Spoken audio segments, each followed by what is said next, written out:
In today's video, every Palestinian disappears from Israel, the Book of Disappearance. Nicolas Padamsee's debut novel about radicalization of a young man, England Is Mine, a family saga about secrets and addiction, The Bright Years, Europeans Are the Slaves and Africans the Slave Masters, a backlist Bernardine Evaristo novel, My Family Used to Own Your Family, Red Clay by Charles B. Fancher, and Terminal Illness, Lesbianism and Growing Up Without a Mum, A Family Matter by Lynch.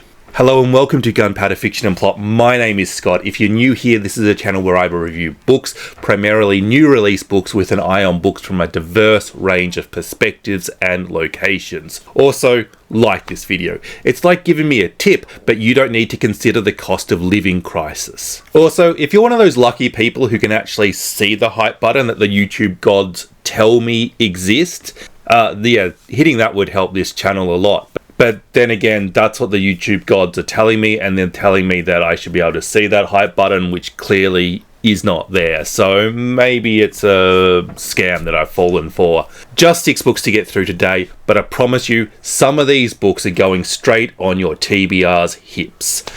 So let's start with the book I enjoyed the least and move my way slowly towards my favourite, The Book of Disappearance by Ibtisam Azem, translated from Arabic by Sinan Antoon.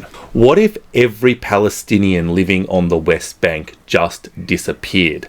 What a provocative question. Unfortunately for this book, I feel like that question is a lot more interesting to ask than it is to answer. One thing I both like and dislike is that it's not until quite late in this book that anybody asks why the Palestinians disappeared, which is obviously intentional and designed to demonstrate how inbuilt prejudice is towards the Palestinians.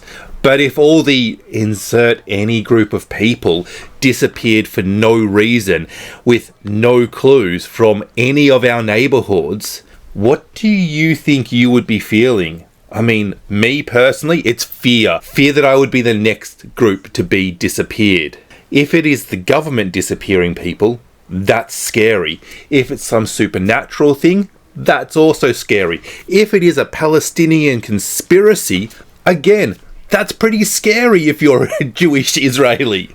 Not to mention, there is this sort of unsolved mystery nature to it all, which, is nobody curious in this book? It's straight into people saying, well, good riddance. And that just doesn't feel true to me. And look, this is a little bit of a bugbear about literary fiction for me. It's why I didn't like much of this year's Booker long list. I can appreciate the discussion this book is trying to have, but at the end of the day, it's a book, not a thought experiment. You can't just ignore things that don't suit your discussion. You have to be faithful to the world, faithful to the characters and the plot that you have created. In physics, there's this concept called a reference frame, which is basically saying that if you and I are both looking at an event from different places, we should be able to agree on what happens, as long as that event isn't an election anyway. This leads to some thought experiment paradoxes in physics where it appears that two observers see things differently. A classic example being from special relativity, where objects moving close to the speed of light get shorter.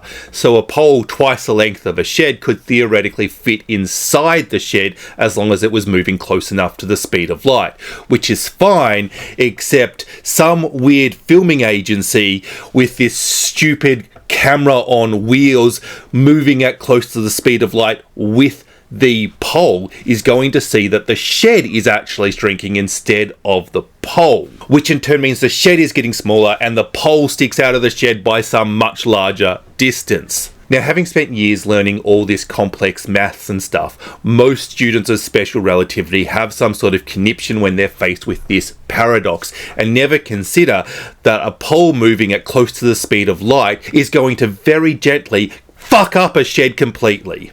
Even if the shed is really strong and completely unfuck-upable, the pole is going to be rendered something other than a pole after it collides with the walls of the shed.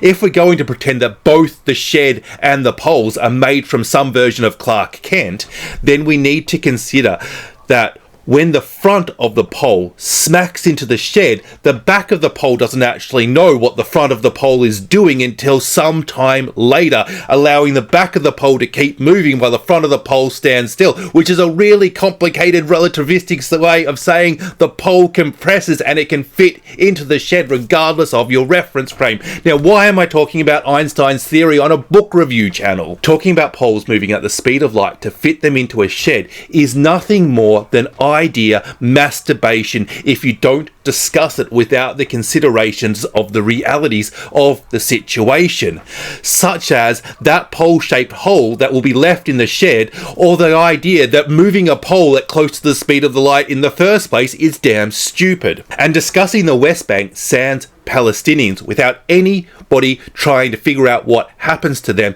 is the same as assuming that our pole doesn't get completely mangled. Speculative fiction needs to engage with the realities of the situation in the world that they have created, and in turn those complexities become the greyness of the conversation, becomes the beauty of the novel. It's the grey that's the beauty, not the black and the white. This book is a vessel to discuss racism on the West Bank and leads to important conversations that will educate a number of people, especially when you consider that originally this book was published in 2014 before it was translated into English, before a lot of the world was aware or was consciously being ignorant of what was and is still happening on the West Bank. It is probably a bit harsh to say this novel is treating all Israelis as having the same opinion and hasn't explored the glorious complexities of it, when the purpose of this novel is to draw attention to the mistreatment of Palestinians on the West Bank and the societal attitudes of some Israelis towards them. I have never read a novel about slavery in the antebellum South and thought, wow, this has sure got white people wrong. But then again, I've never read a novel about slavery in the antebellum South where all the black people vanish. I do think that this novel is a really good introduction and a simplification of attitudes in the West Bank. I don't know how valuable that perspective is right now, considering when this book was written and how front of mind Israel and Palestine are to most readers at the moment. I want to compare this novel to things like Minor Details by Adana Shibli, which is a completely excellent novel that doesn't have the complexities or explores the shades of grey, but it still manages to capture what this book is trying to capture. But in not using a cacophony of voices, it demonstrates the state of power much better. It demonstrates the prevalence and the impact of racism much better. It thumps your emotions. And it is all just as simple as a few side characters. It's not trying to speak for a nation because it doesn't require everybody in the nation to be racist for racism to adversely affect individuals. I read this book with my wonderful Patreon book club. Big shout out to all those amazing people. And an especially big shout out to my newest member, Heather. If you want to support this channel and also think that the hype button is a myth, sign up to my wonderful socialist Patreon, where all the tiers have exactly the same perks but cost different amounts of money. We do video chats about books twice a month. And moving on to The Bright Years by Sarah Damoff. This book is a little too on the commercial side for my tastes. If you think about this book from the point of view of its target audience, however, it's an excellent book. But there are things that could have been done better, and I think the author has been intentional in not exploring those issues as deeply as I would have liked. That all said, if I can blow my horn a bit, I'm pretty amazing at DNFing books, especially books that I think are written to a different audience to myself. And I was never tempted to stop reading this novel, so I think that says a lot about the strengths of this book. Lillian and Ryan fall in love, get married, and they have a daughter, Georgetta. This should be a happy marriage, riding off into the sunset and all of that, but we have two issues. Lillian has kept a secret from Ryan. Georgette isn't her first child. Giving up her son has definitely had an impact on Lillian. While Ryan doesn't have a secret, he instead develops a drinking issue. As their marriage hits some difficulties, Lillian stays friends with Elsie, Ryan's mother. This is a novel about four people and the important events in their pretty everyday lives, but ultimately it is a birth-to-death novel about Lillian and Ryan. At some point, Lillian's son tracks down the family and wants to meet everybody, and this helps bring into focus the major theme of the novel: family. However, there was plenty of space for other themes, but I feel these themes weren't explored to the depth I would have liked.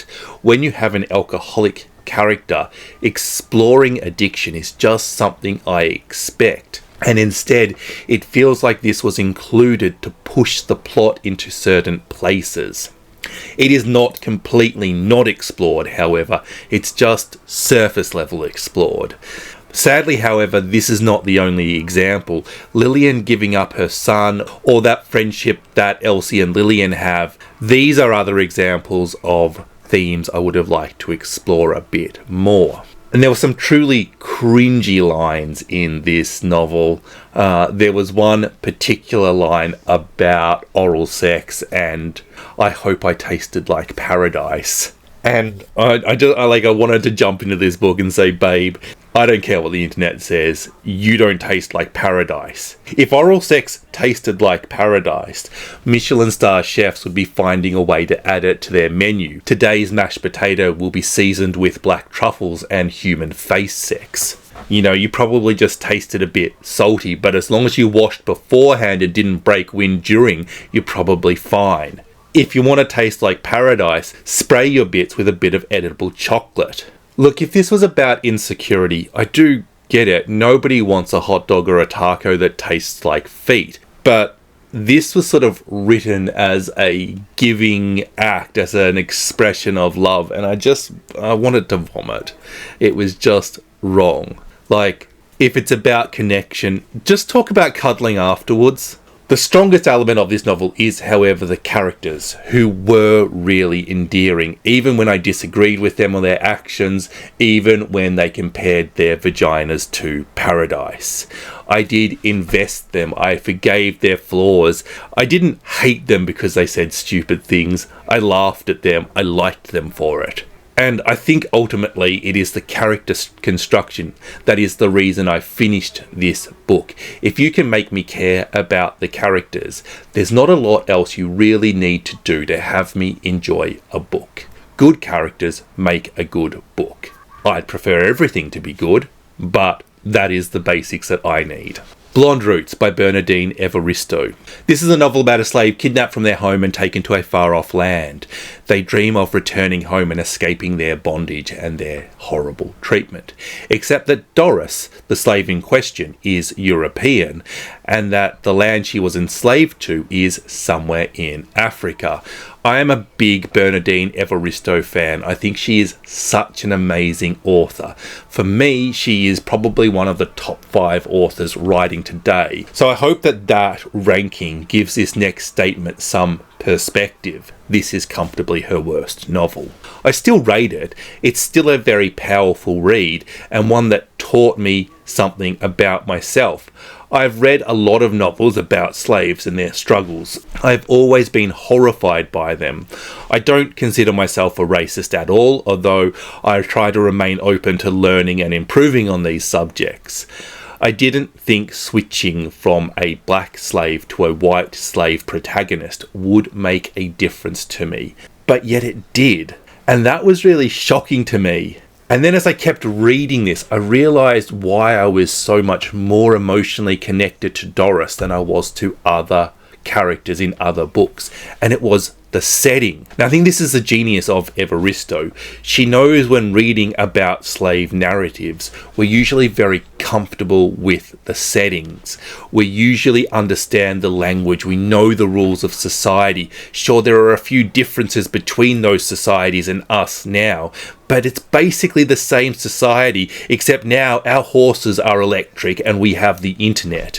When we move the narrative to Africa, we are challenged by the setting and you feel really jarred. We don't know the rules.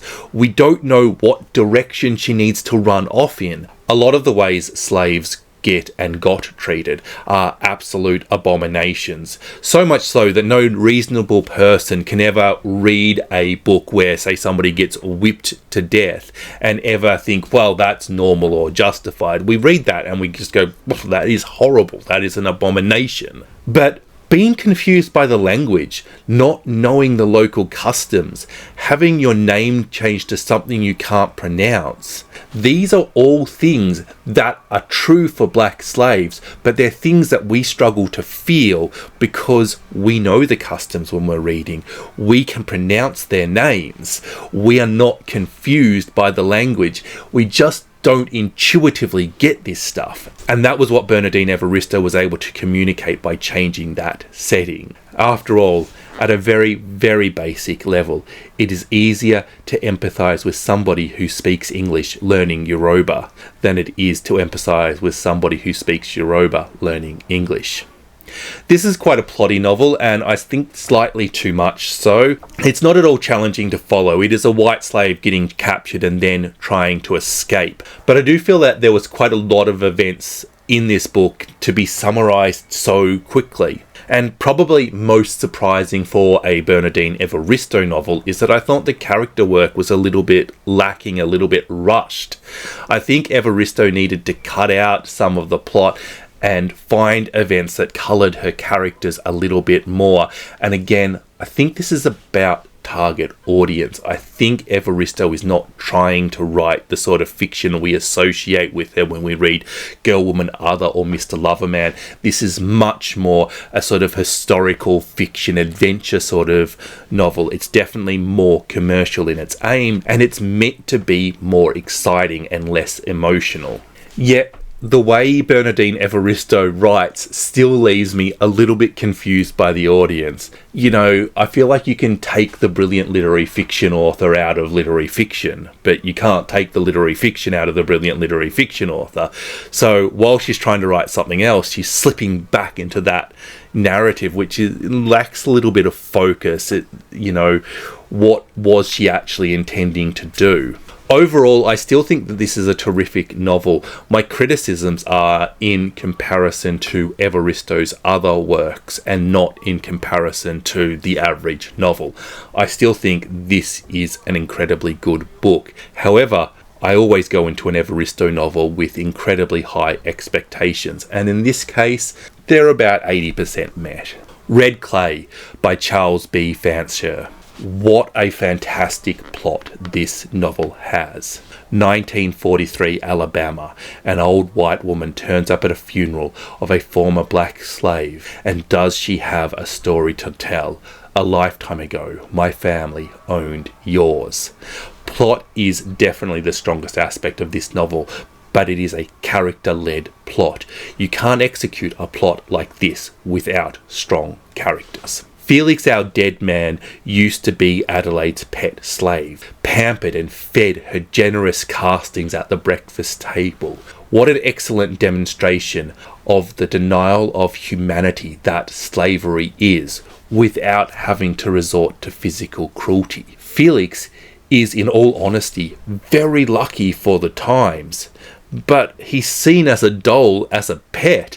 I mean, this is how I treat my dog, not how I treat another human. And I love my dog, but I don't think of him as an equal.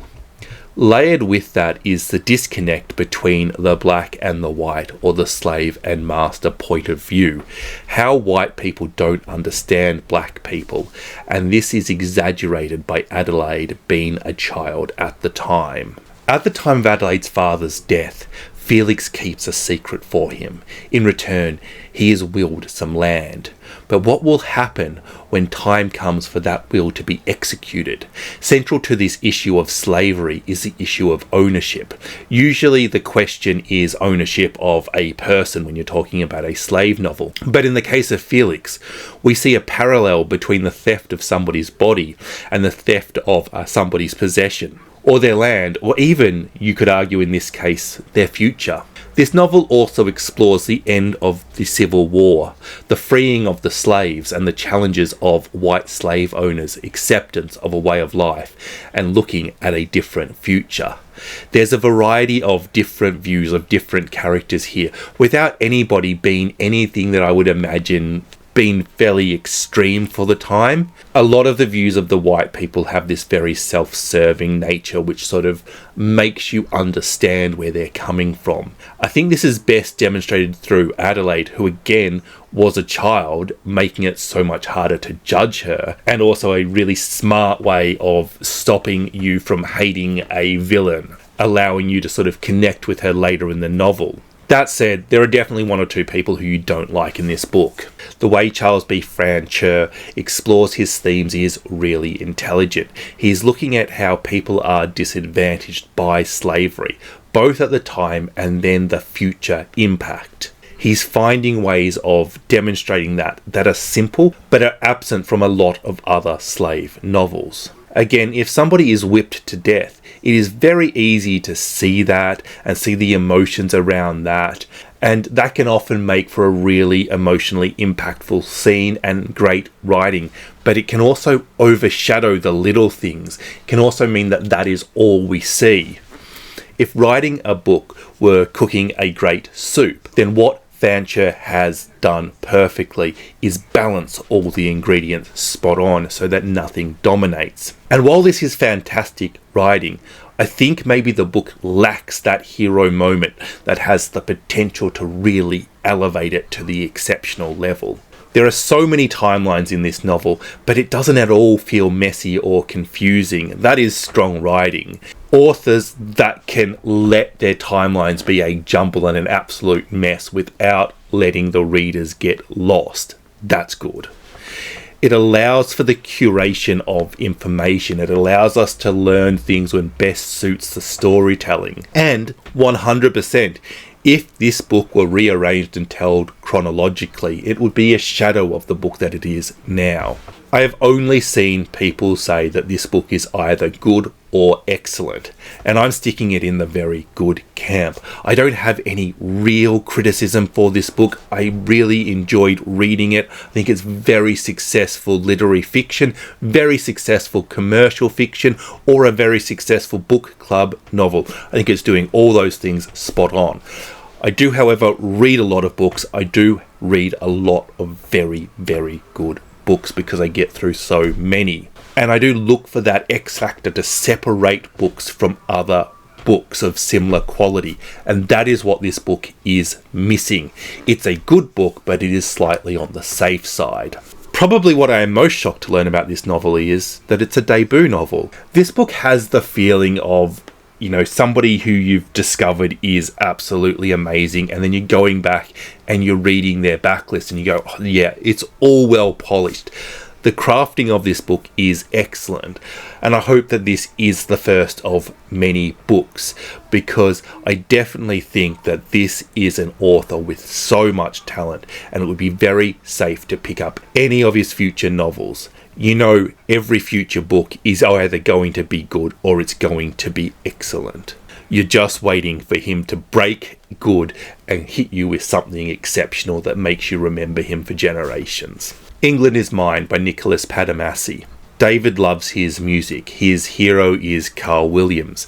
Bad name if you're an Aussie, by the way. Even though this book does spell his name with a K and the notorious gangland murderer spelt his name with a C, I couldn't help but to think of him whenever his name came up in this book. And maybe that demonized the singer in this book more than was the author's intention. But David is a vegan because Williams is one, which really demonstrates how influential a public figure Williams is. But then one day Williams accuses Muslims or Islam of being homophobic and goes from being the darling boy of music to cancelled. But David still loves him. It's hard to go from loving somebody to demonising him. And as Williams doubles down on his message, David can't help but to find himself agreeing with it. On the surface, this is a novel about how young people can become radicalised by right-wing propaganda, but there's a lot more to this novel than just that. Williams, for example, is clearly very influential. You're seeing that in detail with David, but it's very clear that his opinions have changed since he first made it in the music world. And this is really about a lonely, isolated boy, David, who is struggling to deal with his first introduction to adult life. He's struggling to deal with bullying at his high school. His father is sick. He's getting worse.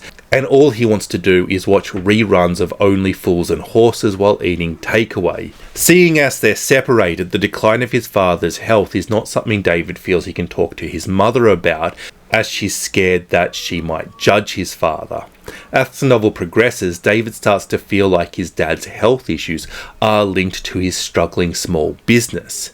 It's a bit disordered, but he thinks if he can get his dad's business up and running, his health will improve. And then David eventually comes to the conclusion that Muslims are to blame for his father's health issues. Now, I know just saying that last bit sounds stupid. I know it is stupid. You don't need to convince me that that's disordered. But the triumph of this book is in showing us, the reader, that David doesn't think it is stupid. It's showing us how he comes to that conclusion.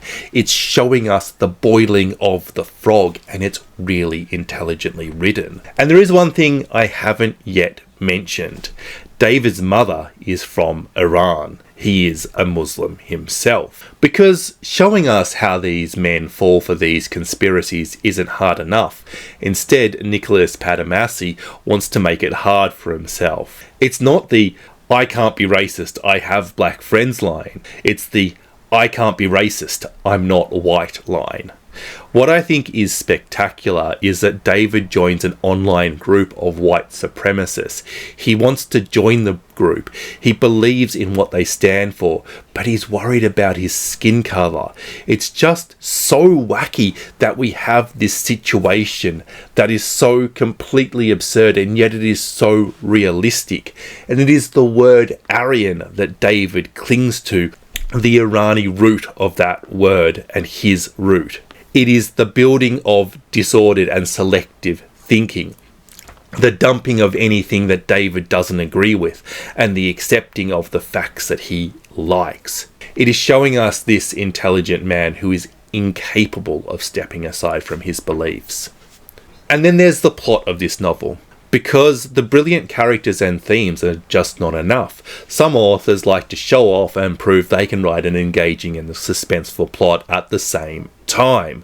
The plot almost does the book a marketing disservice. Some people might not value the contents of this book as the wonderful piece of literature it is, simply because this novel is also a brilliant page-turner. You will have your heart in your mouth reading this book. What more can I say about it to convince you to read this? Well, lots. There are so many characters, there are so many themes that I have not mentioned. I just don't have the time here. But I will finish by simply saying 5 stars, absolutely fantastic. Read this book. A Family Matter by Lynch. This is how you write a 2-timeline novel and make something that is actually pretty simple really complex and fascinating. In 1982, Dawn is struggling to get used to marriage, and then she meets Hazel and falls in the kind of complex love that doesn't need to fall in between the AIDS epidemic and Section 28 to be messy. Because Dawn has a child and must make a choice, and the choice she made becomes pretty clear in the other timeline. 2022, Heron has just received the news that his illness is terminal and must tell Maggie, a single father telling his only daughter and lifelong companion. These are two completely different and brilliant ideas for a novel. It's like Claire Lynch wanted to write a book but couldn't decide which novel to write, so thought, stuff it, I'm writing both. And that was inspired. How can you hate a dying man who loves his daughter so completely? But yet, how can you like a man who weaponizes homophobia in a court to win sole custody of his child? This is much more complicated than we want to see with our 2025 eyes. We need to look at it with our 1980s eyes. And this all acts as a stark reminder that homophobia was the standard position, that people thought LGBT people were disgusting. Because Heron is a lovely man. He is not your conservative uncle who you argue with at Christmas time. He's caring, gentle and compassionate. But in 1982, he's hurt. He's getting advice from various people, and he's easily persuaded into arguing that a mother should not have custody of a baby if she's living in sin with a woman. He believes he is acting in Maggie's best interest, and that is what everybody else around him is saying. And lest you think that the events in this book were rare, they're not. They were commonplace in the UK, where this book is set in the 1980s. And the courtroom scenes in this novel have had their words taken from real legal transcripts. They were words that were actually uttered. Maggie is curious about her mother and begins to investigate her. She realizes that with Heron's terminal illness, she only has a certain amount of time to find that missing information. It is through Maggie's eyes that this story really takes shape. The complex feeling of a child who thinks she has been abandoned by her mother and is coming to terms with what actually happens, and the feeling of a mother who hasn't seen her daughter in 40 years, who was struggling with motherhood before leaving to become a lesbian. And then there is the power of coming out and living as one's true self. It is so clear that Dawn is unhappy in the earlier timeline. This is a character-led novel which executes its characters with so much nuance.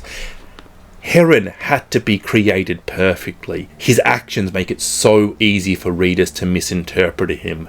Getting him spot on must have been such a delicate balancing act, and it is essential to this novel, and it's been perfectly executed.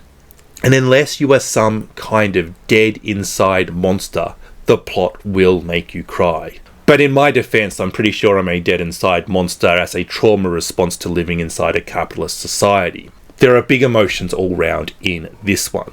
Simple themes, but executed with such nuance and complexity that it is really spectacular, and they intersect in such a delicious way. I like to read a few online reviews about a book before I write a review. It just helps me trigger various memories of the novel. And when I did that with this book, there was one complaint about it that kept getting mentioned again and again and again in every review I read.